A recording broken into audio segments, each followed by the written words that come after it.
style that I'm playing is the music style that really inspired me before I was a DJ. It was something that really inspired me to be free, to be who I am, to enjoy, to love, to feel rhythms, and I will never shy away from it. I always said, like, if this music style that I'm playing right now is not cool anymore and it's not popular anymore, not popular enough to make a living from it, then this job might not be for me anymore. Because as much as I love it, I could not see myself play a different style. That feeling that makes me want to stay on the dance floor, I need to have that myself. Because you can get rocket high, you can get sky high, everybody is loving you and all of that, you know. It's a lot. It's a lot of positive impulses, but it can also be gone the next day. So that's why I'm always focusing on, you know, try to enjoy everything that I'm doing right now and appreciate it, and try to make this hype an establishment for years. Because I really love this. I get a lot of energy out of it.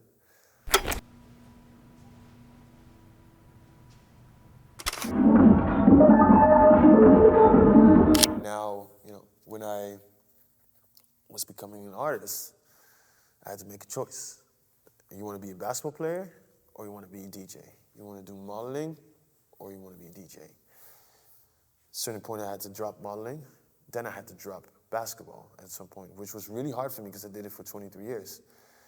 So decision-making is decision-making. I mean, you need to know what you want to do, and you can't do everything. It's just not possible. I think that you should always go and follow your heart in this, because it's about what you feel and how you make yourself feel and what you need as an artist for the long run. The last time I felt alone.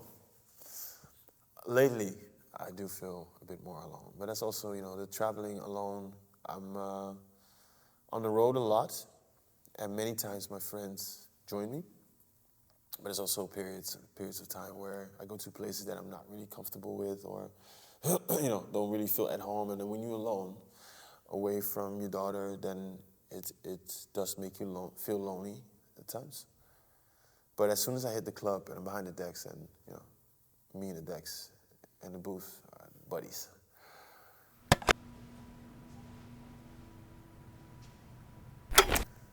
Art can heal you. So when you have a lot of struggles and you have a lot of things that you cannot put a dot on, you don't know what's wrong. You don't know there's something, you feel like something is wrong with you, but you don't know what it is. And sometimes dancing, clubbing, music can give you answers to that. It can heal you, you know, and I think it's important for people to be able to let go. There's a lot of people that come into the scene that don't know how to let go yet, you know? And at a certain point they found it, and they found like-minded souls, and they found people that they feel aligned with. And I think that's a beautiful thing.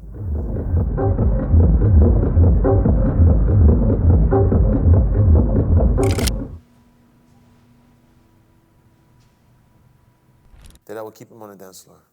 That I would keep them stuck, that I have to go to the bathroom or get a drink, but they were hypnotized. You know, if somebody really comes up with this feeling, and that's why I always listen when somebody approaches me, I always listen what they have to say, because, you know, some people, they might be wild and, you know, giving you compliments, you know, you would get a lot of compliments, but some people really go into depth of what it does to them and how does it make it feel, and it comes a whole emotional aspect to it, and that's a beautiful thing to hear, because I was that person before I was DJing, listening to other DJs and actually, you know, reflecting back on that night. I mean, like, man, this journey gave me so much as a person also, and I think it's really beautiful to do that to other people.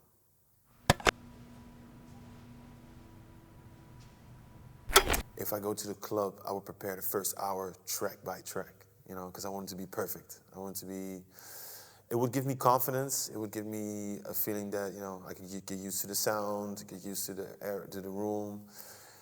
But I must say, like, now, after a couple years of playing, I just trust on my own feeling. You know, of course, sound is still important, But I just trust that, freestyling music, I just prepare my first 2, 3, and then I freestyle from there. And even though, even sometimes when I prepare the first 2 or 3, and the vibe is just totally different, I start completely different, So freestyling is not really the way to go, and preparation was really the way to go for me at the beginning.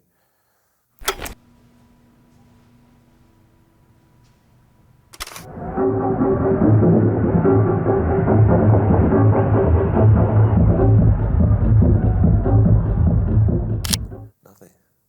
Same approach. Same musical approach, same vision.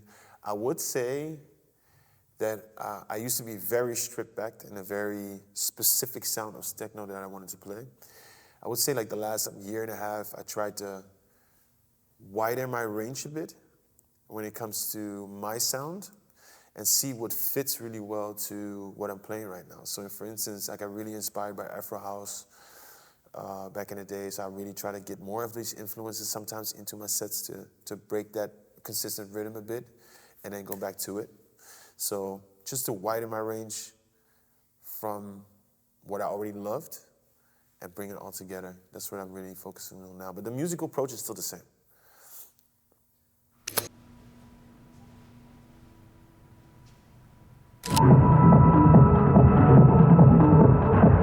The reason why we do this is that we want to give back to the community.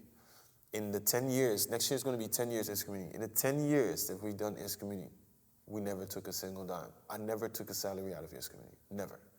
My partner took 1,000 euro once in 10 years. So it takes a lot of devotion, a lot of determination for us to keep this up, to do this and to organize, because we're busy with it all day. My phone always rings when it comes to this community because we always have to do stuff. We always try to be, refreshing when it comes to lineups. We want to do stuff that every time people come, that they feel like, oh, we didn't expect this one, And it takes a lot of time and work to do that. We don't get paid for that. And we had a lot of opportunities to make much more money. But then we had to shift from making our lineups announced, selling tickets beforehand, making the tickets super expensive, because we got the hype to do it. We never did, And we did that not to be exclusive fashion party. No, we did that because we wanted to give back to the community and have the community understand that what we do, we will never change because this concept is built through us and through you. And we did this together. And I think a lot of people don't understand that.